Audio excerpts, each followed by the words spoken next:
कि ब्रह्मा जी के 4 पुत्र हैं, सतयुग, त्रेता, द्वापर और कलयुग है तो सभी ये भी 4 पुत्र हैं। तो सतयुग को कहा कि हमने नरक की व्यवस्था की है, बनाया है, तो अपने राज्य में ऐसा करना कि तुम सात्विक प्रवृत्ति के हो, तो सात्विक प्रवृत्ति वाला नरक नहीं जाता, स्वर्ग जाता है। तो बोले कुछ ऐसा करना जिससे नरक खाली न रहे। तो उनका इस आज्ञा का पालन हमारे राज्य में नहीं हो सकता, सतयुग में कोई नरक नहीं जाएगा।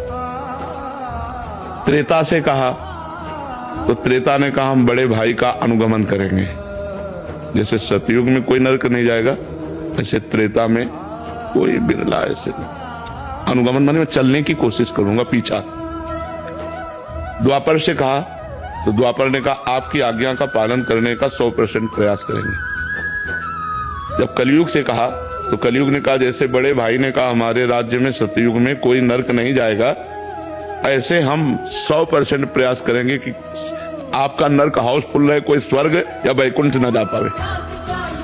तो एक कलयुग है, युग धर्म का प्रभाव है। झूठ बोलना एक बातचीत रह गई।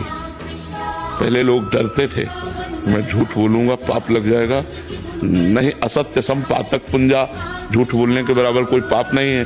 लेकिन क्या माना जा रहा है? झूठे ही लेना, झूठे ही देना, झूठे ही भोजन, झूठ चबेना।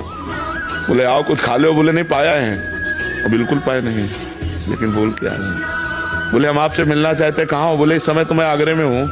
1 सेकंड में झूठ बोल देते। ले झूठ बोलना आज कोई पाप नहीं माना जा रहा, किसी की निंदा करने से कोई डर नहीं रहा। तो ऐसे ही हमारे इस कलयुग में ऐसा नहीं है कि सब दोस्त दर्शन करने वाले हैं, सैकड़ों श्रद्धालु हैं।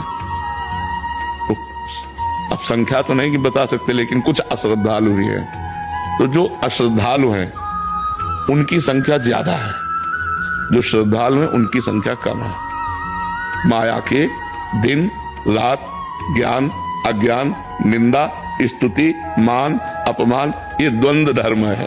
तो ये सदैव अपना प्रभाव दिखाते रहते हैं। इन्हीं के प्रभाव से बचने के लिए नाम जप, सदग्रंथों का स्वाध्याय, जो गुरुजनों की वाणी है उसका मनन पठन, इसी से हम बच सकते हैं और कोई उपाय नहीं है।